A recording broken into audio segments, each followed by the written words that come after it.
إن الحمد لله نحمده ونستعينه ونستهديه ونستغفره ونتوب إليه ونتوكل عليه ونعوذ بالله من شرور أنفسنا وسيئات أعمالنا من يهده الله فلا مضل له ومن يضلل فلا هادي له اللهم صل وسلم وبارك على محمد وعلى آل محمد كما صليت وسلمت وباركت على إبراهيم وعلى آل إبراهيم في العالمين إنك حميد مجيد. Amma ba'd. Terima kasih kepada saudara pembuka majlis pada malam ini, para a'immatil masjid, imam-imam masjid, sahabat-sahabat, syarah-syarah, anak-anak, putera-puteri, mahasiswa, mahasiswi Universiti Islam Antarabangsa yang sangat dikasihi dan dimuliakan.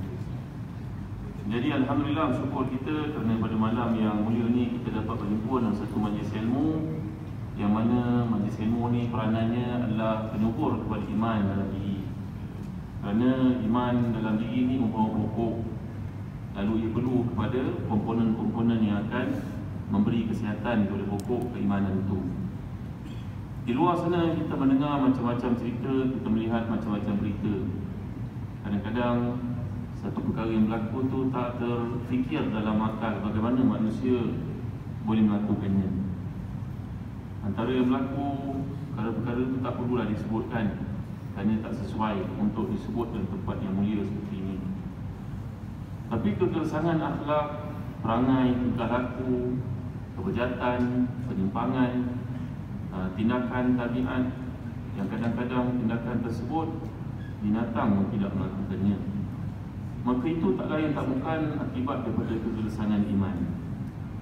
Maka anak-anak yang dimuliakan Allah sekalian, antara bekal yang Nabi kita sallallahu alaihi wasallam sebutkan kepada kita, taraktu amrayni ma in tamassaktum bihima lan tadillu ba'di abadan, kitab Allah wa sunnati. Dalam hadis yang banyak, contohnya riwayat Imam Malik dalam Muwatta'nya, aku tinggalkan untuk kamu dua perkara, kalau kamu memegangnya kamu tidak akan sesat sampai bila-bila. Iaitu yang pertama Al-Quran, yang kedua hadis. Hadis aku, kata Nabi sallallahu alaihi wasallam. Maka Al-Quran satu pedoman, paduan yang dibaca, dipegang. Kata Badi'u Zaman Said Nursi adalah seorang pemikir ulama yang unggul dari Turki sewaktu kejatuhan kerajaan Islam Osmaniyah, Empire Osmaniyah yang besar itu. Ada tengok cerita Ertugrul? Tengok? Tak tengok? Saya pun sedang tengok sekarang Ertugrul. Dia ni adalah asas kepada Osmaniyah. Walaupun cerita tu ada yang tak betul, tapi kebanyakannya adalah research daripada kajian sejarah, di mana beliau meninggalkan seseorang anak lelaki yang bernama Osman. Osman itu yang membina kerajaan Osmaniyah yang kuat, yang disebut oleh Nabi SAW semulia-mulia pemimpin yang telah membuka Konstantinopel. Itulah dari zuriat Osman ini, namanya Muhammad Al-Fatih. Dan mereka mempunyai ramai raja yang sangat saleh. Antaranya dipanggil Sulaiman Al-Qanuni, Sulaiman the Magnificent, Sulaiman yang kuat, Sulaiman yang ditakuti oleh Eropah. Jadi anak-anak yang dimuliakan Allah sekalian, itulah dia Al-Quran yang patut menjadi pedoman, patut menjadi ikutan kita. Dan malam Jumaat macam ni ramai orang baca surah Yasin. Surah Yasin ni kalau kita lihat dalam hadis, contohnya Imam Nawawi mengemukakan kitabnya Tibyan, surah Yasin ni dibaca apabila jiwa kita menjadi lemah, orang itu sakit sebagai contoh. Para sahabat melakukan demikian. Tapi yang dijelas adalah Nabi menyuruh kita setiap hari Jumaat untuk baca surah Al-Kahfi. Banyak hadis yang menceritakan kelebihannya, antaranya hadis yang sahih, antaranya hadis yang dhaif, banyak sekali. Antaranya dalam satu hadis riwayat Bukhari, Nabi SAW telah pun ditemui oleh seorang sahabat yang membaca surah Al-Kahfi pada waktu malam, lalu kudanya yang diikat dekat dengan rumah itu meronta-ronta, seolah-olah melihat satu yang menakutkan, hasilnya macam serigala lah. Maka sahabat ini menjadi takut melihat di luar tak ada apa-apa pula, tak ada perompak ke, tak ada binatang-binatang bahaya ke, kenapa kudanya berbunyi bising seperti itu, meronta-ronta. Dia teruskan baca lagi surah Al-Kahfi, kudanya masih lagi meronta-ronta. Dia pergi kali kedua, ketiga, akhirnya barulah dia perasan ada kepulan-kepulan asap naik dari rumahnya menuju ke langit. Sebaik saja dia bertanya kepada Rasulullah SAW tentang perkara itu, Rasulullah telah menjelaskan itulah rombongan malaikat yang turun menyaksikan bacaanmu yang waktu. Sahabat ini yang sesuai mengatakan namanya Al-Barra bin Azib radhiyallahu anhu. Ia kata Al-Imam An-Nawawi ketika mensyarahkan hadis ini dalam syarah Muslim berkata, ini menunjukkan kalau kita baca dengan ikhlas, suara kita merdu, elok, lunak, ia menjemput kehadiran malaikat. Bahkan seseorang itu boleh melihat malaikat kalau diizinkan oleh Allah SWT. Ini pertama. Yang kedua, hadis riwayat Muslim, Nabi telah bersabda, "Man hafiza 10 ayat min surah Al-Kahfi musliman min ad-dajjal." Siapa yang baca surah Al-Kahfi, menghafalnya 10 ayat, kira yang awal ataupun yang akhir, nanti Allah akan beri kepadanya satu kekuatan untuk menghadapi Dajjal. Dipelihara daripada Dajjal.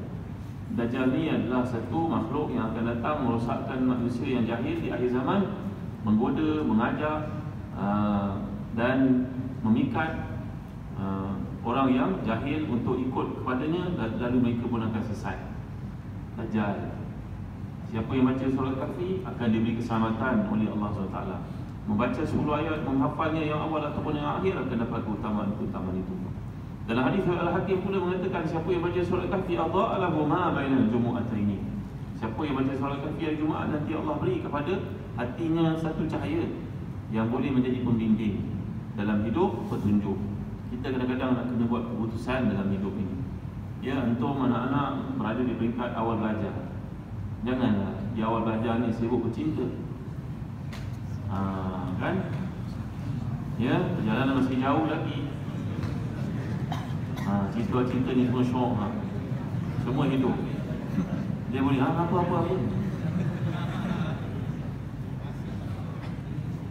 Anak dimulai Allah sekalian. Imam Ahmad pesan kepada orang menuntut ilmu macam kamu semua. Orang yang belajar itu umpama orang sedang menaiki kapal, pergi membelah lautan untuk mencari emas, belian, permata, mencari ikan, mencari hasil-hasil laut. Tiba-tiba dalam perjalanan, oleh kerana dia bercinta, seumpama kapalnya itu sentiasa dia yang pecahkan sendiri.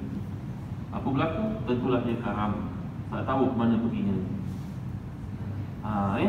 Jadi anak-anak yang dimuliakan Allah sekalian, apabila kita menuntut ilmu menjadi satu penguat kepada kita daripada kesesatan.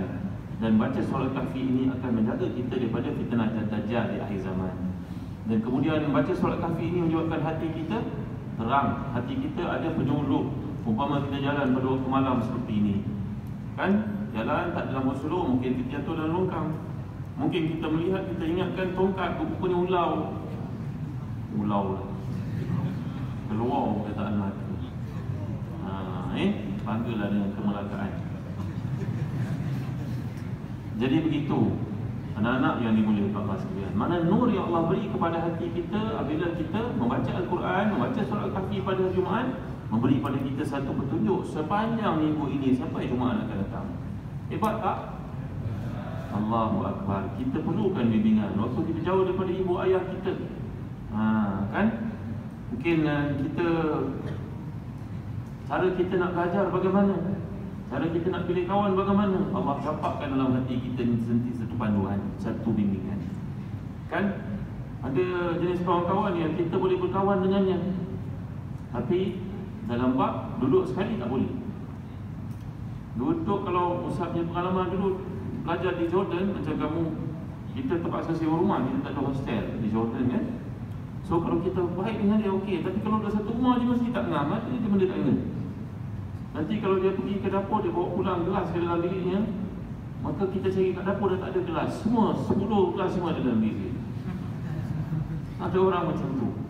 Kerana kat rumah terlalu disayangi oleh ayah ibu, maka kat jauh kat Jordan pun dia duduk dengan orang, bawa pinggan, cawan semua hilang, punya dalam bilik. Kerana dia tak pergi nak menguruskan benda semua. Tapi orangnya baik. Maka anak-anak dimuliakan Allah sekalian, orang yang baca surah Al-Kahfi, Allah beri pada hatinya satu bimbingan, satu petunjuk, dari perkara yang paling kecil sampai dan perkara yang paling besar. Jadi bila kita melihat surah Al-Kahfi ini, sebenarnya surah Al-Kahfi yang terdiri pada 110 ayat, Ustaz akan bawa kepada kamu tafsiran satu persatu. Tapi Ustaz nak melihat daripada sudut perspektif umpama mata burung yang terbang di atas kawasan gambang, melihat mana dia ada air, mana dia ada pokok tanaman, mana dia ada rumah orang. Jadi kita melihat daripada atas saja, bird's eye view kepada surah Al-Kahfi. Jadi surah Al-Kahfi ini dinamakan Al-Kahfi. Kenapa? Kerana ada kisah pemuda-pemuda yang sangat kuat pegang pada imannya itu masuk dalam gua. Dinamakan Al-Kahfi. Kenapa Al-Kahfi ni menarik sangat ke gua? Cuba kita bayangkan hidup dalam gua pada hari ini. Orang semua duduk dalam bangunan yang hebat, ada aircon, ada apa, orang dalam gua. Bagi menunjukkan kepada kita, kata para ulama, contohnya macam Imam Mutawalli Sya'rawi, seorang ahli tafsir yang terkemuka dari Mesir, ia merujuk kepada kadang-kadang dalam hidup ini kita perlu kedamaian, kita perlu muhasabah diri, kita perlu duduk jauh daripada orang. Ya, kerana dalam gua itu berikan kepada kita satu kelihatan minda sebenarnya. Dan gua yang ada dalam hidup kita berlaku setiap hari, iaitulah dengan bangun tahajud. Hanya waktu itu tak ada gangguan daripada orang. Waktu itu kita keseorangan diri. Waktu itu telefon mesej pun orang tidak balas pada waktu itu. Orang balas juga pukul 3 pagi, 4 pagi. Ya. Jadi surah Al-Kahfi latar belakangnya, turunnya kata para ulama adalah asbabun nuzul. Ia melibatkan satu penceritaan orang Yahudi ditemui oleh orang-orang Arab yang telah pun putus asa mengajak Nabi kita untuk murtad. Wahai Muhammad, kalau kau datang ni kerana mencari harta, kami nak bagi harta untuk kau menjadi orang paling banyak harta. Kau nak perempuan yang paling cantik, kami kahwinkan. Kau nak jadi ketua, kami orang Arab tak pernah ada raja. Tapi kalau kau nak jadi raja, tak apa Muhammad. Malakna ka'alaina hatta la naqta'a amran dunak. Wahai Muhammad, kami lantik kau jadi sultan, jadi raja di Madinah, di Mekah ini. Kami tidak akan buat keputusan apa-apa tanpa rujukan kepadamu, wahai Muhammad. Banyak tawaran diberi kepada Nabi kita, tetapi Nabi SAW telah pun bersabda yang maksudnya, kalau mereka letakkan matahari di kanan bulan di kiriku untuk aku meninggalkan urusan ini, aku tidak akan lakukan sehinggalah aku mati. Maka orang-orang Arab mencari lagi helah dan peluang bagaimana nak menjatuhkan Nabi kita sallallahu alaihi wasallam. Ya. Maka akhirnya mereka jumpa dengan orang Yahudi yang terkenal sebagai orang-orang bijak di Madinah. Wahai sekalian ahli kitab Yahudi, kami nak tanya kepadamu bagaimana cara nak kalahkan Muhammad. Maka orang Yahudi berkata, tanyalah kepada Muhammad kalau dia betul-betul seorang Nabi. Tanya kepadanya 3 perkara. Apakah perkara itu? Tanya kepada Muhammad SAW, siapakah Ashabul Kahfi? Siapakah pemuda-pemuda yang masuk dalam gua? Yang kedua, tanya kepada Muhammad itu, wahai orang-orang Arab. Orang Yahudi kata kepada orang-orang Arab, tanya kepada Muhammad, siapakah yang jalan timur ke barat itu, yang menguasai timur dan barat?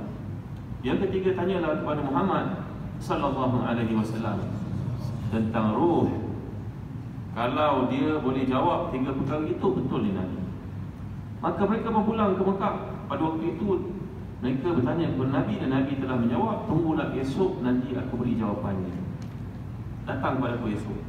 Nabi confident akan datang wahyu daripada Allah. Tiba-tiba wahyu terlambat datang. Dan sebaik saja wahyu turun, Allah menyatakan, وَلَا تَقُولَنَّ لِشَيْءٍ إِنِّي فَاعِلٌ ذَلِكَ غَدًا إِلَّا أَن يَشَاءَ اللَّهُ وَاذْكُرْ رَبَّكَ إِذَا نَسِيتَ وَقُلْ عَسَىٰ أَن يَهْدِيَنِي رَبِّي لِأَقْرَبَ مِنْ هَٰذَا رَشَدًا. Janganlah engkau berkata, wahai Muhammad, melainkan engkau sebut insya-Allah dengan izin Allah. Jangan engkau suka-suka hatimu berkata benda itu akan datang, akan berlaku tanpa mengkaitkan semuanya dengan Allah Subhanahu Wa Taala. Jadi kita dalam hidup kena selalu mengucapkan insya-Allah. Tapi jangan insya-Allah tu tak nak buat lah tu. Boleh tak datang rumah Ustaz? Boleh, insya-Allah dalam hati lantak kau lah. Insya-Allah itu menandakan, ya Allah, aku tak ada kekuatan yang kau izin kau. La haula wala quwwata illa billah. Insya-Allah. Bahkan para ulama mengatakan kalau kita terlupa nak kata insya-Allah, perkara itu dah berlaku pun kita datang jumpa. Semalam saya cakap nak datang kan? Hari ini saya datang, insya-Allah saya dapat datang. Sunat untuk kita ulang balik perkataan insya-Allah walaupun dia sudah berlaku. Begitu Jadi anak-anak yang hati dan dikasih sekalian, wahyu terlambat turun. Di sini ada banyak hikmah di sebaliknya. Nombor satu sekali nak ajar Nabi kita tarbiyah. Satu aspek dalam kehidupan, kaitkan dirimu dengan Allah SWT. Sandarkan dirimu dengan Allah SWT. Jangan kau mengatakan satu perkara tanpa izin daripada Allah, wahai Muhammad SAW.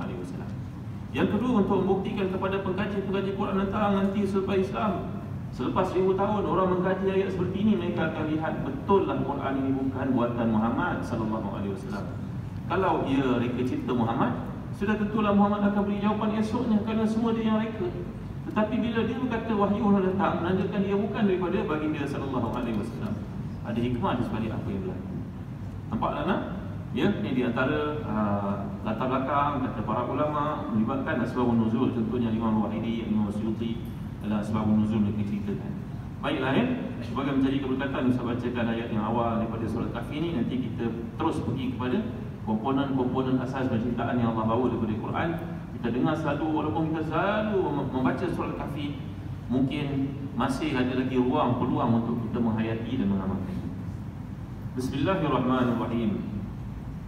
Alhamdulillahilladzi anzala ala 'abdihi al-kitaba wa lam yaj'al lahu 'iwaja qayyiman liyunzira ba'san shadidan min ladun wa yubashshira al-mu'minina alladhina ya'maluna as-salihati anna lahum ajran hasana.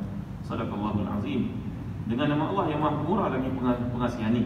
Segala puji bagi Allah yang telah menurunkan kepada hamba-Nya kitab dan dia tidak menjadikannya bengkok sebagai bimbingan yang lurus untuk memperingatkan azab yang sangat pedih daripada sisi Allah, dan berita gembira kepada orang beriman yang mengerjakan amal saleh bahawa mereka akan dapat balasan yang baik. Ayat ini mula dengan Bismillahirrahmanirrahim. Anak-anak, nama Allah ada banyak. Ustaz, soal kamu semua boleh jawab, kenapakah Allah mengajar kita untuk mengucapkan hanya Bismillahirrahmanirrahim? Kenapa tak mengatakan Bismillahirrahmanirrahim? Kenapa tak kata Bismillahirrahmanirrahim? Kenapa tak kata Bismillahirrahmanirrahim Matin? Kenapa Bismillahirrahmanirrahim? Siapa yang tidak memulakan sesuatu perkara yang baik itu dengan Bismillahirrahmanirrahim, maka ia abtar, dia tiada keberkatan padanya. Ya, kita nak keluar rumah, Bismillahirrahmanirrahim. Bismillahirrahmanirrahim. Allah wa la hawla wa la quwwata illa billah. Dalam hadis mengatakan kalau kamu baca doa ini keluar dari rumah, maka malaikat akan menyahutnya dengan berkata, udita wa kufita wa waqita. Kamu mendapat hidayah daripada Allah, kamu mendapat pemeliharaan daripada Allah, kamu mendapat kecukupan daripada Allah. Dan syaitan pun akan mengambil pasir menaburkan atas kepadanya, berkata, aku tidak ada bahagian untuk menyesatkan orang ini lagi. Kan? Keluar dari rumah baca Bismillahirrahmanirrahim, tawakkaltu 'ala Allah wa la hawla wa la quwwata illa billah. Maknanya kita menghindarkan diri daripada gangguan syaitan, dan Allah cukupkan semua keperluan kita, dan Allah pelihara kita daripada benda-benda bahaya, termasuk penyakit Covid yang daripada ini, insya-Allah. Yakin. Kerana itu janji daripada Allah atas lisan Nabi-Nya sallallahu alaihi wasallam dalam hadis yang sahih. Ada ucap tak anak-anak? Mahasiswa mahasiswi boleh Allah sekalian ucap tak? Ucapkan mudah saja. Kalau dapat tambah Bismillahirrahmanirrahim, la yadhurru ma ismihi syai'un fil ardi wa la fis sama' wa huwas samiul alim, 3 kali lebih baik. Kerana rupanya dalam satu hadis menceritakan penyakit ini dia macam satu makhluk. Penyakit dia macam makhluk. Dia menanti untuk menyerang kita waktu kita lemah. Antaranya bila kita tidak berdoa. Seperti kisah seorang sahabat namanya Utsman bin Maz'un radhiyallahu anhu yang mengajar para sahabat untuk baca Bismillahirrahmanirrahim, la yadhurru ma ismihi syai'un fil ardi wa la fis sama' wa huwas samiul alim. Baca 3 kali pagi, 3 kali pasar, nanti Allah akan jaga kamu daripada penyakit-penyakit bahaya dan benda yang tak diingini. Pada hari itu mereka melawat Utsman sudah kena penyakit falij, macam stroke. Maka dikata kepadanya, kenapa engkau kena stroke? Kan engkau ajar kami doa ini? Beliau menjawab, sebenarnya Rasulullah tidak pernah berdusta. Utsman bin Affan yang mengajar kepada aku tidak berdusta. Pada hari aku kena penyakit itu adalah hari aku terlupa baca doa itu, syaitan penyakit datang menyerang aku. Pada hari aku tidak baca doa tersebut. Faham anak-anak? Jadi kenapa Allah mulakan dengan Bismillahirrahmanirrahim? Kerana Allah nak kehidupan kita dicorakkan oleh 2 sifat tonggak daripada sifat-sifat Allah. Faham tak? Kalau ustaz bawa kereta umpamanya Bismillahirrahmanirrahim, Subhanalladzi sakhkhara lana hadza wa ma kunna lahu muqrinin wa inna ila rabbina lamunqalibun. Tapi mula dengan Bismillahirrahmanirrahim, mana aku nak bawa kereta ni aku meminjam sifat Allah yang Maha Pemurah lagi Maha Penyayang. Mungkin kat traffic light nanti aku berhenti di tempat yang betul, aku tidak melanggar aturan jalan raya. Kalau aku langgar aturan jalan raya, aku bawa kereta ni langgar, orang itu mati, kesian anak ditunggu kat rumah. Ayah tak balik-balik petang itu, ayahnya naik motor, aku langgar mati, aku yang punya silap. Sedangkan aku mulakan hidup aku dengan Bismillahirrahmanirrahim. Betul? Faham?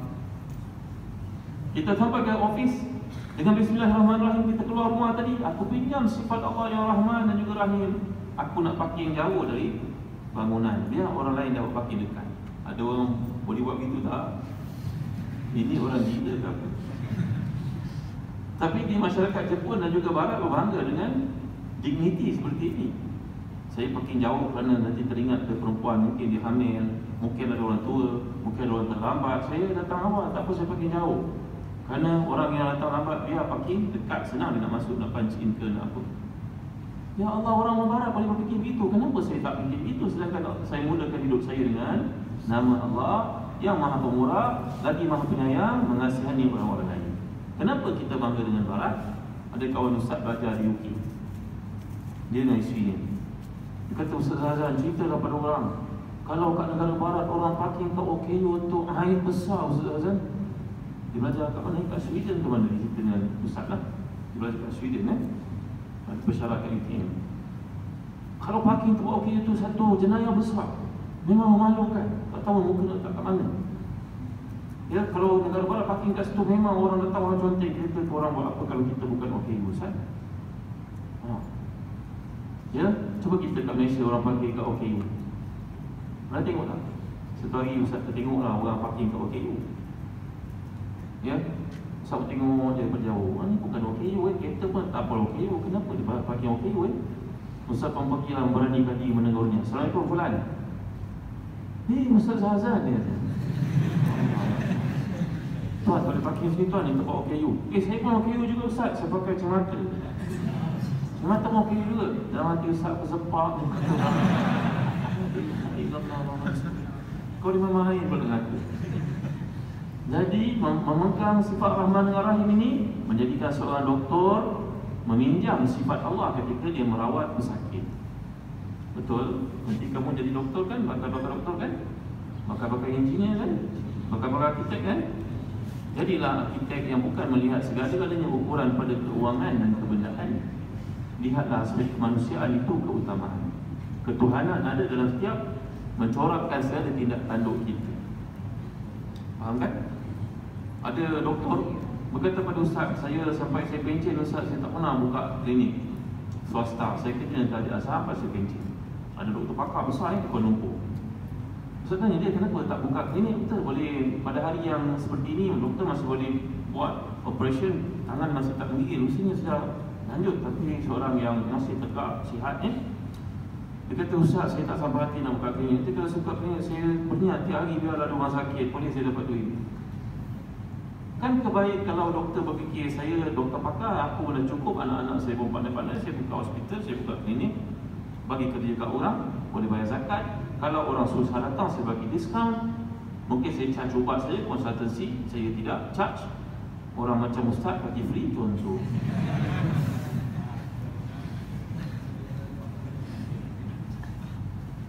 Ini nak tukar cara fikir orang kerana kita menggunakan nama Allah dalam segala gerak laku kita. Faham anak-anak? Jadi itu tujuannya kita sentiasa menyebut Bismillahirrahmanirrahim. Tak perlu sebut Bismillahirrahmanirrahim Hakim. Sah tak kalau sembahyang maghrib kita baca Bismillahirrahmanirrahim Hakim? Sah tak sembahyang? Mazhab Syafi'i tak sah. Kena Bismillahirrahmanirrahim. Kerana nama Allah itu kita pinjam dalam segala gerak laku aktiviti kehidupan kita. Faham? Alhamdulillah faham anak-anak yang pandai, yang bijak. Sekarang Ustaz mulakan ayat pertama. Alhamdulillahilladzi anzala ala abdihi alkitaba wa lam yaj'al lahu iwaja. Ada beberapa ayat yang Allah mulakan dengan Alhamdulillah. Dia mengajar kita satu lafaz yang sangat penting. Itu sebab ada perbezaan di antara kita dengan mazhab Hambali. Kita pergi sembahyang kan Masjidil Haram, imamnya tidak ada bismillah. Dia terus baca Alhamdulillahirabbil alamin, dia tak ada bismillah. Ada silap kat situ. Sekarang bila kita dapat buat satu kebaikan, kita ucap bismillah ke baca Alhamdulillah? Ini soalan. Ini sembahyang nikmat kan? Ibadat kan? Allah pilih kita untuk sembahyang kan? Kita datang daripada rumah, kita dah baca bismillah kan? So masuk dalam sembahyang, Alhamdulillahirabbil alamin, dianggap aku syukur pada Allah. Ini kalimah yang paling mulia, aku perlu mulakan sembahyang aku. Adalah perbezaan panjang ceritanya, tentu saya cerita satu aspek sahaja. Mereka tak ada Bismillahirrahmanirrahim. Tapi kita mazhab Syafi'i baca Bismillahirrahmanirrahim, itu satu ayat daripada Al-Fatihah. Baik, bila menyebut tentang Alhamdulillah, ini satu kalimah yang diajar oleh Allah untuk memuji Zatnya yang agung, yang mulia, kerana memberi kepada kita satu pedoman, satu panduan dalam hidup, iaitu Al-Quran. Kalau Allah tidak ajar kita kalimah yang pendek, yang berkat, yang hebat ini, maka tentulah orang yang pandai macam profesor ke universiti akan mengarang ayat yang panjang-panjang, hebat-hebat, mantap-mantap untuk memuji Tuhannya. Sedangkan orang yang tak belajar tinggi, tak reti nak puji Allah bagaimana. Betul kan? Tapi bila Allah ajar kita satu kalimah pendek, tapi maknanya besar dan berkat dan agung, maka kini tidak ada sebab untuk orang yang tidak belajar tinggi untuk menjadi alasan di depan Allah berkata, saya kalah daripada dia, dia sudah memujimu wahai Tuhan.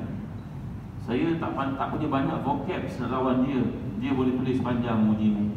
Maka tidak ada hujah seperti itu. Sekarang yang menjadi hujah pada kuantiti ucapan kita pada kalimat tersebut setiap hari. Kenapa dia lebih daripada saya di akhirat? Bacaan Alhamdulillah dia lebih banyak daripada saya. Kenapa orang bawa Grab ini lebih tinggi makamnya di akhirat daripada saya? Kerana dia lebih banyak memuji daripada saya. Kalimah yang sama membezakan kita pada kuantiti ucapan dan keikhlasan. Faham? Masya Allah, tabaraka wa ta'ala. Baik, jadi komponen pertama daripada surah Kahfi ni Ustaz nak pergi terus. Masa yang ada tidak mengizinkan cakap panjang-panjang. Kamu Ustaz pun tertidur, kamu pun tertidur. So, kamu boleh tahan ni? Sampai pukul berapa boleh tahan?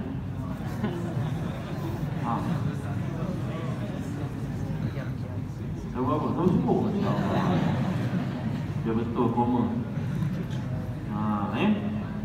Baik. Perkara pertama yang Allah bawa daripada surah Kahfi ni tadi adalah kisah orang-orang muda macam kamu yang punya iman yang kuat. Iaitulah bila Allah Ta'ala menceritakan A'udzubillahi minasyaitanirrajim, menceritakan tentang anak-anak muda ini. Bila Allah menceritakan kepada kita, Am hasibta anna ashabal kahfi wal raqim kanu min ayatina ajaba. Ini adalah beberapa orang pemuda yang hidup pada zaman raja yang zalim, yang telah pun minta rakyat untuk menyembahnya, mendewakannya. Mereka ni bilangan mereka 7. Seperti kata Ibn Abbas radhiyallahu anhu, maka pemuda-pemuda ni telah memilih untuk lari masuk ke dalam gua bagi menyelamatkan iman. Itulah yang mereka boleh lakukan pada waktu itu. Tapi kita zaman sekarang yang masuk dalam gua pula nanti masuk dalam gua tangkap pula istiqadah ke benda ni.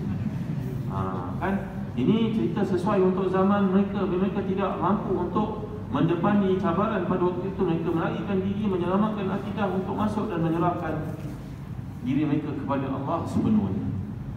Raja yang ada pada masa itu namanya Raja Dakianos. Raja yang zalim ini telah pun memaksa rakyat untuk menyembahnya, menganggapnya sebagai Tuhan. Dia macam Fir'aun. Ya, lalu Allah tidurkan mereka selama 309 tahun. Dan untuk membuktikan kepada mereka yang menafikan kehebatan, kekuasaan Allah untuk menghidupkan makhluk yang telah mati. Jadi anak-anak rahmati dan dikasih sekalian, ini kisah pertama yang Allah bawa kepada kita dalam surah Al-Kahfi. Dia menunjukkan kepada kita tentang orang-orang muda macam kamu bila melakukan ketaatan, nilainya lebih daripada orang-orang tua macam ustaz bila buat ketaatan. Tadi Ustaz dengar daripada guru kamu, imam kamu ini, Ustaz Syarif, ada berbuka puasa berjemaah. Masya Allah, hebatnya orang berpuasa waktu usia macam kamu ni pahalanya lebih besar daripada orang yang telah tua. Orang tahajud waktu umur ni macam kamu ni banyak cabaran dan godaan, nilainya lebih besar daripada orang tua yang memang sudah tidak ada pilihan kerana malam dia sudah tidak boleh tidur lagi. Tak boleh tidur di qiyamul lail kan? Maka nilai pahalanya sudah merudum, turun, merosot. Dibandingkan dengan orang muda macam kamu yang kena mujahadah, nikmat tidur pada waktu malam itu, tetapi tetap bangun tahajud. Jadi ini adalah keutamaan menjadi orang muda. Anak-anak rahmati dan dikasihi sekalian. Kemudian perkara kedua yang Allah bawa dalam surah Kahfi ini adalah cerita tentang dua orang, seorang kaya, seorang miskin. Iaitulah pada ayat A'udzubillahi minasyaitonirrajim ayat 32, wadrib lahum mathalan rajulain ja'alna li ahadihima jannatayn min a'nabin wa hafadnahuma bi nakhl wa ja'alna bainahuma zar'a. Kisah dua orang yang bersahabat, seorang kaya, seorang miskin. Yang miskin itu beriman, yang kaya itu kafir. Yang miskin itu orang taat kepada Allah, yang kaya itu orang derhaka kepada Allah SWT. Ini adalah rukun dalam kehidupan. Kamu akan bertemu orang kaya, orang miskin sentiasa dalam hidup kamu. Dan biasanya manusia bila disampai ke tahap kaya, dia akan kala innal insana la yatgha ara'ahu istaghna. Manusia pada waktu dia kaya, dia akan lain sikapnya, sombongnya. Dulu masa dia miskin, dia berkata, nanti kalau saya kaya, saya nak buat sebuah masjid, kapet lengkap semua, tempat imam, tempat itu ini. Bila dia jadi kaya, ahlan wa sahlan wa jalan, tak nampak dah batang hidung dia kan masjid kan. Masa miskin datang dia doa yang banyak, gigi-gigi dia berdoa. Lepas jadi kaya, haram, tak nampak dah wajah. Itulah lumrah manusia. Jadi orang miskin ini punya satu prinsip dalam hidup, menegur saudaranya dengan baik dan berkata semuanya semua yang Allah beri dalam hidup ini hanyalah pinjaman. Allah mampu menariknya waktu dia kehendaki. Maka yang kaya ini berkata, wa kana lahu thamar faqala li sahibihi wa huwa yuhadhiruhu ana akthar minka mala wa a'azzu nafara. Orang kaya selalu menjadikan ukuran kehebatannya, keagungannya, kelebihannya pada anak-anak dan juga harta. Itu ada apa? Ya, yang kau tunjuk-tunjuk apa besar tu? Dia mengukur kebenaran dengan kekayaan. Orang itu hebat. Kenapa hebat? Banyak duit. Orang tu memang hebat lah. Kenapa kereta dia hebat? Banyak orang mengukur kehebatan pada kebendaan. Sedangkan dalam hadis mengatakan bahawa sahabat-sahabat Nabi yang miskin memasuki syurga lebih awal daripada sahabat-sahabat yang kaya. Kan? Ya, kerana orang miskin ini hatinya dengan Allah. Orang kaya ini susah nak cari yang bersyukur kepada Allah SWT. Tapi jangan nafikan ramai orang kaya yang baik-baik. Ya, jadi dalam ayat ini bila Allah ceritakan, si kaya ini menafikan, tak, aku ni kaya, aku bina kekayaan aku daripada scratch. Dia kata, kan ni istilah orang sekarang, from scratch. Aku buat daripada awal, betul tak? Aku dulu daripada dropship, apa dropship?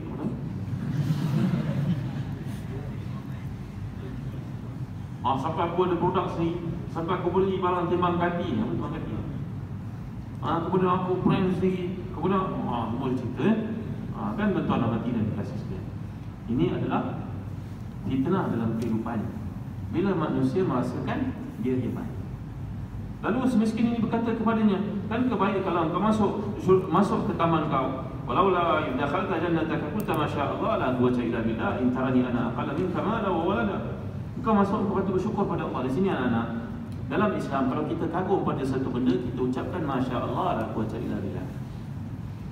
Kalau kamu pergi ke rumah orang-orang Arab yang hebat-hebat, ada seorang orang Arab yang hebat, yang terkenal, dia tak suka orang kenal dia. Nama dia Salman Ar-Rajhi. Si Salman Ar-Rajhi. Kenapa tak Rajhi? Dia pemilik bank Rajhi itu, antara orang paling kaya zaman ini. Dia punya harta lebih kurang dalam 6 bilion USD. Ya, dia pun tak suka orang bagi like kepada hidup dia, tak suka. Dia punya harta lebih kurang 6 bilion. Dia telah pun infak untuk Islam sebanyak 20 bilion. Orang ini anak-anak diberi kata sekarang, saya ajar kamu dia punya simpelnya hidup. Kalau dia buat tisu seperti ini cerita betul kawan Ustaz orang Saudi cerita. Dia buat tisu seperti ini. Nak cerita cermatnya dia, tisu ini dipakai, dikoyakkan sebelah ni.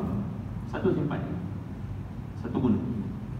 Punyalah cermat, teliti, mengajar anak-anaknya untuk berhemat dan berhikmah dalam belanja. Syekh Salman Rajhi ini berkata, berniaga kerana Allah, harta untuk Islam. Inilah saki-baki para sahabat yang kehidupannya untuk Allah. Ya, dia dah siap wakafkan hartanya banyak dah. Dah bagi anak dia bentukan-bentukan, kemudian kata hidupnya serba sederhana, di rumah yang sangat sederhana. Kalau dia duduk ramai orang tak kenal, itu Salman Rajhi. Yang saya nak cerita pada kamu, ya, dalam Islam mengajar kita kekayaan ini adalah daripada Allah, untuk Allah, bukan untuk ditayang-tayang kepada orang. Kan pada hari ini orang menjadikan menayang-nayang ni satu bisnes. Hari ini bisnes orang semuanya namanya riak. Petang-petang dia bawa kereta kan, dia tunjuk dekat Insta dia, terlambat sembahyang asar. Oh, asar. Orang tengah asar kan. Dia bukan nak tunjuk lambat sembahyang asar, dia nak tunjuk jam tangan yang dia pakai itu. Pasal tak? Ataupun dia ambil gambar nampak steering kereta, dia bukan nak cerita lambat sembahyang asar, nak cerita kereta baru beli. Allahu Akbar, la ilaha illallah, masya-Allah, tabaraka wa taala. Orang yang menunjuk ni ibarat tim kosong lah sebenarnya. Kan? Orang yang suka menunjuk ni adalah tim kosong. Jangan jadi macam mereka tu. Apa yang cerita pada orang? Kerana kita cerita pada orang akan mengundang rasa dengki pada orang buat apa. Betul tak? Ya, anak-anak orang nanti dikasih sekalian. Jadi dalam Islam mengajar kita, kalau kita puji Allah, kita tengok satu benda yang mengagumkan, katalah Masya Allah, la quwwata illa billah. Cantiknya jam kau kan? Cantiknya jubah kau, cantiknya facial mask kau. Contoh. Ini jenama baru nampak. Cermata cantik, Masya Allah, la quwwata illa billah. Dia ajar kita untuk sebut nama Allah kerana Allah yang menjadikan dia cantik. Anak-anak dengar baik. Ada satu bab dalam Islam dia ajar kita, kalau kita memuji tanpa menyebut nama Allah, dibagi benda yang kita puji itu akan rosak dan sirna. Begini berlaku pada zaman Nabi SAW. Ada dua orang sahabat, kedua mereka pergi mandi, pulang daripada satu perjalanan peperangan yang jauh. Mereka nampak wadi, mereka pun pergi mandi di situ. Dan seorang buka bajunya, oleh kerana kulitnya itu seperti kulit orang perempuan. Dalam hadis diceritakan demikian. Ada orang kadang-kadang dia kulit dia macam kulit orang perempuan, bersih, lembut, Maka ketika dia buka baju itu, yang melihatnya barangkali sudah lama tidak jumpa isterinya. Maafkan Ustaz, dalam hadis kata itu. Maka oleh kerana dia kagum melihat, cantiknya kulit kau. Oleh kerana kata-kata itu dia dikaitkan dengan Allah, yang dilihatnya itu tersembam jatuh dalam air, hampir-hampir mati. Ini namanya al-ainul hasidah, mata yang boleh bagi kemudaratan kepada orang. Itu sebab kita baca bismillahirrahmanirrahim, la yadurru ma ismihi syai'un fil ardi wa la fis sama' wa huwa as-sami'ul 'alim. Ketika keluar daripada rumah, mengelakkan pandangan mata yang boleh membahayakan kita. Ia satu perkara yang dibincangkan dalam fikih. Kalau mazhab Hanafi mengatakan orang yang punya mata yang ada power, bukan power mata, matanya itu boleh menyebabkan orang binasa, orang itu dikurung. Dalam mazhab Hanafi, mazhab Syafi'i tidak. Ini dipanggil al-a'in. Itu sebab Nabi mendoakan untuk putera dan juga puteri kepada Hasan dan Husain, antaranya putera dan puteri Ali dan juga Fatimah, Ummu Kalsum. Nabi mendoakan untuk mereka dengan mengatakan wa'idzuka ataupun wa'idhukuma bi kalimatillahi tamma min kulli syaitanin wa hamma wa min kulli ainin lamma. Aku mohon kepada Allah perlindungan untuk menjagamu wahai cucuku daripada syaitan, binatang-binatang yang tak nampak, dan mata yang boleh beri kemudaratan, kerana mata itu boleh memberi satu bahaya kepada orang tanpa disedari olehnya. Sebab itu kata Imam Ibn Hajar dalam Fathul Bari, kalau kita puji seseorang, amboi cantiknya, kata-kata kita itu ibarat kilat. Kilat itu boleh pergi kepada orang itu, boleh mudaratkan dia. Faham tak nak? Faham ke tak faham? Itu sebab kalau kita puji satu benda, jangan kata amboi, wah hebatnya. Tak boleh. Cakap Masya Allah, Subhanallah, cantiknya. Kena kaitkan dengan Allah. Faham? Kalau kita puji orang, tapi di luar sana ada orang jahil yang tidak berpeluang belajar bab ini, maka kita kena protect diri kita, kerana ada orang kat luar sana tak kerti nak puji Allah dengan kata-kata seperti itu. Anak-anak ni cerita betul. Guru Ustaz namanya almarhum Datuk Dr. Harun Din. Kenapa? Allahu Akbar, orang alim hebat, wali Allah. Beliau bercerita kepada kami, di Johor Bahru ada satu peristiwa berlaku. Seorang perempuan dapat anak sulung, anaknya sangat cantik, comel, bersih kulitnya. Baby ini cantik, semua orang tengok cantik, bersih, putih, gebuk kulit baby ni. Ramai orang tak tengok. Tiba-tiba 3 bulan anak ini masuk hospital ICU. Dan doktor-doktor pun dengan kudrat ilmu yang ada, mereka mencelilah masalahnya. Doktor-doktor kena buat biopsi kan, kena cek, kena hitung, panggil balik tulang belakang kan. Baby kecil macam tu, macam mana nak buat? Ayah ibunya kena turunkan ke tangan. Ini cerita betul.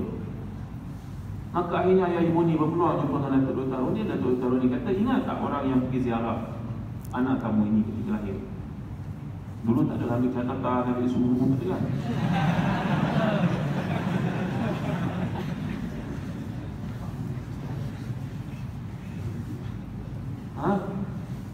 Maka ayah ibunya pun duduk fikir, siapa ya? Ada tak cam-cam sikit? Ada perasaan tak ada di kalangan yang datang tengok ni yang mungkin dia ada masalah dengan kamu ke? Mungkin dia sipun perangai yang tak elok ke tak? Allah tak ingat tuan guru. Tapi yang ingat boleh tak suruh dia datang balik suami dan semayang? Akhirnya mereka berusaha cari yang ada, suruh angkat semayang, kumpulkan banyak sangat pun angkat semayang ni dibuang. Kalau yang wajib sekali, angkat sekali dah. Kumpulkan satu bekas, kemudian air tersebut dimasak.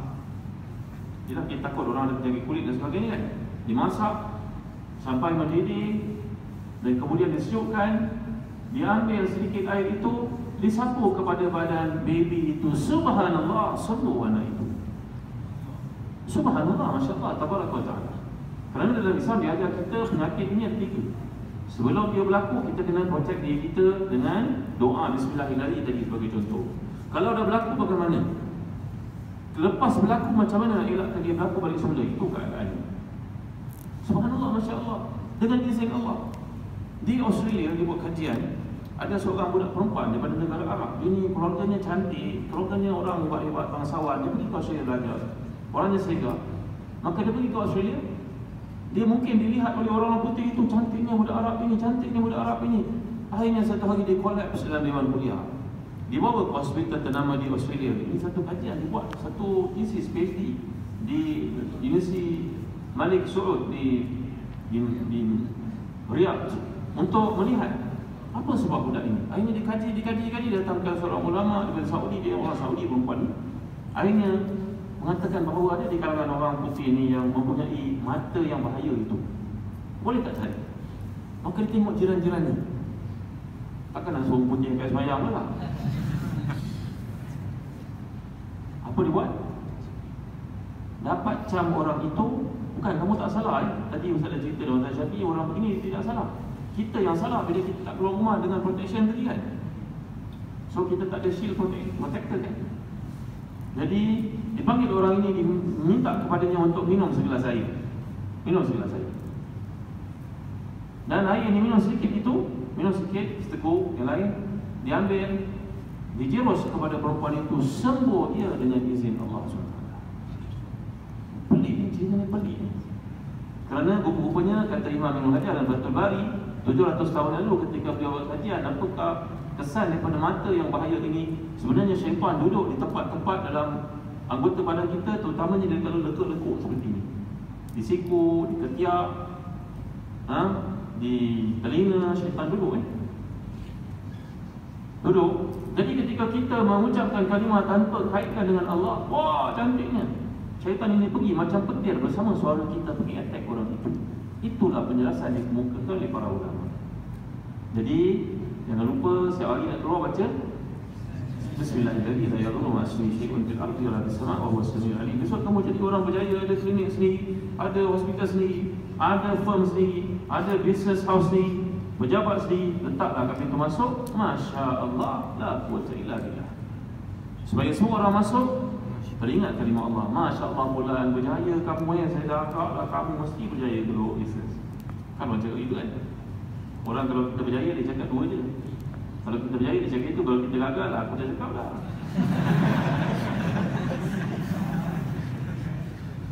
Apa tadi manusia di mana-mana pun.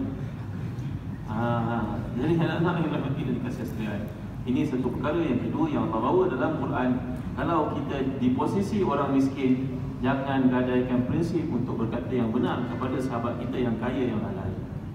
Kalau kita jadi orang berjaya, kawanlah dengan orang miskin. Kerana kadang-kadang orang miskin itu berkata dengan ikhlas membantu kita untuk muhasabah dan baiki diri kita. Ini akan berlaku sentiasa dalam hidup kamu. Betul kan?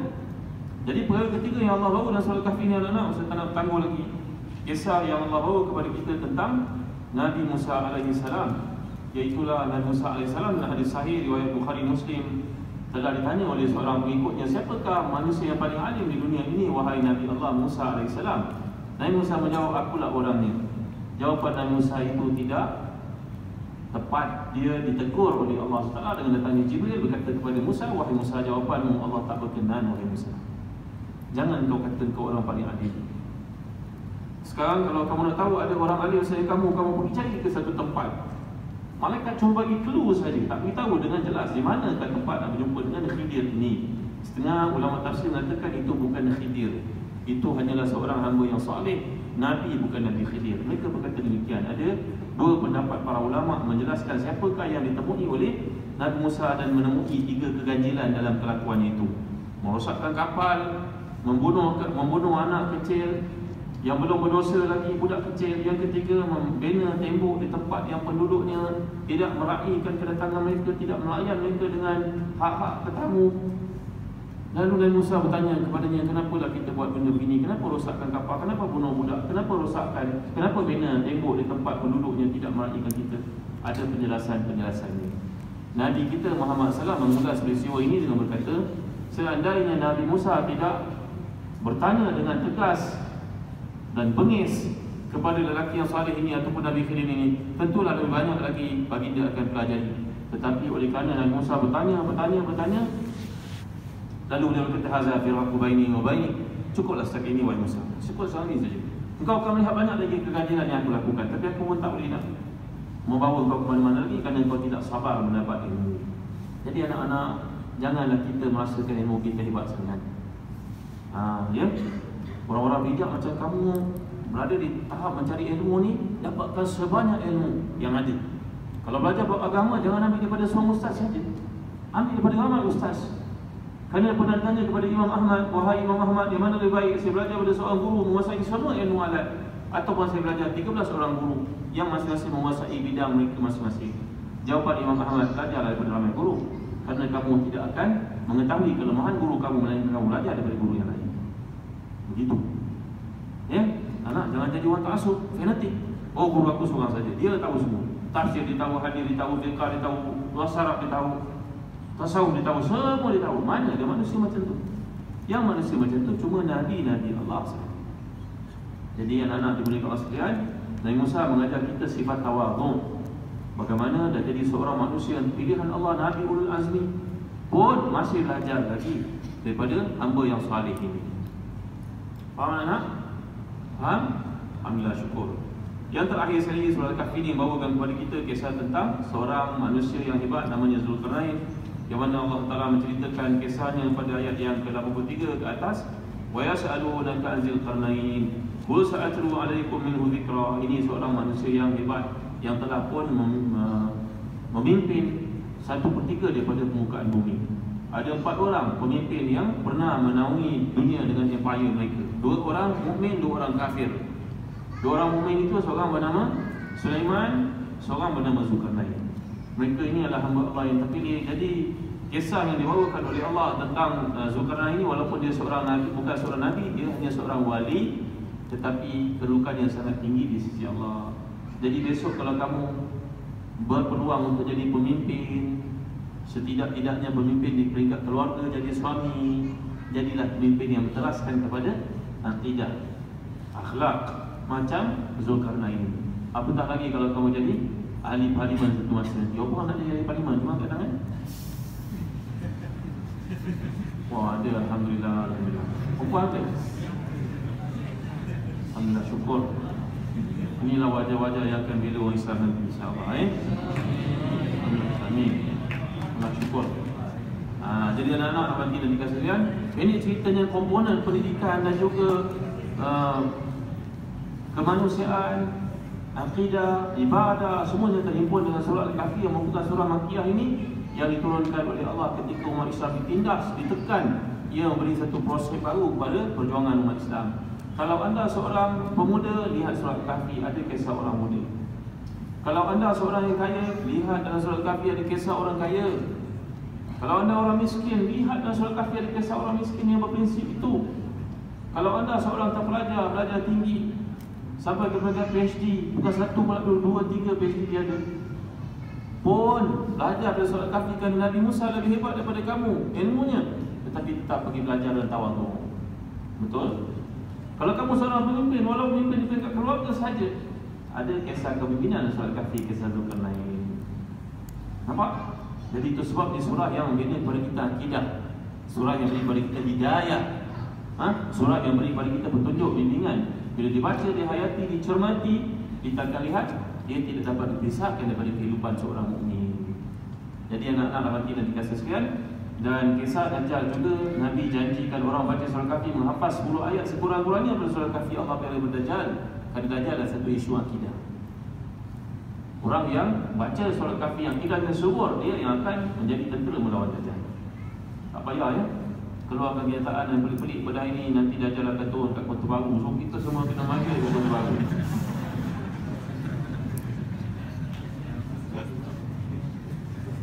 Kita bukan umat yang suka meramah-ramah. Kita adalah umat yang bergerak di atas jiddiyah, di atas serius, atas landasan yang jelas. Walaupun kisah ini dibawa daripada Quran, tapi Allah tak sebut satu pun perkataan Dajjal dalam surah Kahfi. Kenapa? Ia satu fitnah yang besar, tapi Allah tak suruh kamu mengorek lebih mendalam sehingga kamu mengabaikan aspek-aspek yang lain. Sekiranya dia datang, kamu akan dapat melawan dengan sebab ilmu dan amalan kamu. Faham? Ada orang sampai nak kena buat kuliah pula berkenalan dengan Dajjal. Ini semua Islam tak suka. Kita tahu sudah cukup. Kerana ditanya kepada para ulama dahulu kala, bila ke Dajjal datang? Dia kata, kau tingkatkan ilmu kau, jaga amal saleh kau, nanti Dajjal turun, kau akan tahu itu Dajjal. Tak payah kau pergi sidik mendalam. Betul kan? Ya, kalau kita nak beli kereta, sebuah kereta kita suka kereta jenis ini contohnya, kita perlu tak tahu tayarnya berapa, ringnya berapa, enjinnya apa, exhaustnya berapa, airconnya berapa, kekuatannya, tak perlu. Memadailah kita dapat kereta itu, kita tahu lagi. Kerana itu dalam ilmu mengajar kita belajar dan beramal dengan ilmu, nanti kamu akan dapat melawan Dajjal. Itu kata para ulama di kalangan sahabat Nabi. Oleh kerana ilmu yang ada pada zaman kami ini cukup diajar Nabi dan amalannya kuat, kalau Dajjal keluar di Madinah, bukan kami yang pergi menghadap Dajjal itu, anak-anak kami pergi baling Dajjal dengan batu dan kayu. Solidnya ilmu para sahabat, anak-anak mereka saja yang akan Nabi tanggungjawab itu.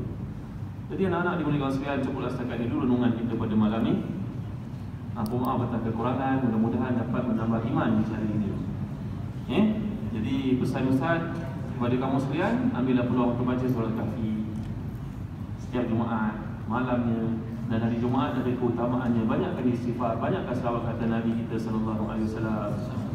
Mari ucap sama Allahumma salli wa sallim wa barik ala sayyidina Muhammad wa ala ali sayyidina Muhammad kama sallaita wa sallamta wa barakta ala sayyidina Ibrahim wa ala ali sayyidina Ibrahim fil alamin innaka Hamidum Majid. Dan tadi Ustaz ada ijazah daripada kamu doa keluar rumah, doa keluar daripada bilik, keluar dari hostel, iaitu Bismillahirrahmanirrahim, tawakkaltu 'ala Allah wala haula wala quwwata illa billah. Dan satu lagi Bismillahirrahmanirrahim, la yadurru ma'asmihi shay'un fil ardi wala fis sama' wa huwa as-sami'ul 'alim. Anak perempuan ni baca Kemudian jangan lupa kalau melihat satu yang mengagumkan, ucaplah Masya-Allah, Subhanallah. Barulah cakap cantiknya kereta ayah awak ajar pada awak. Jangan terus kata cantiknya kereta, Masya-Allah cantiknya ni. Katalah Masya-Allah, kerana semuanya daripada Allah.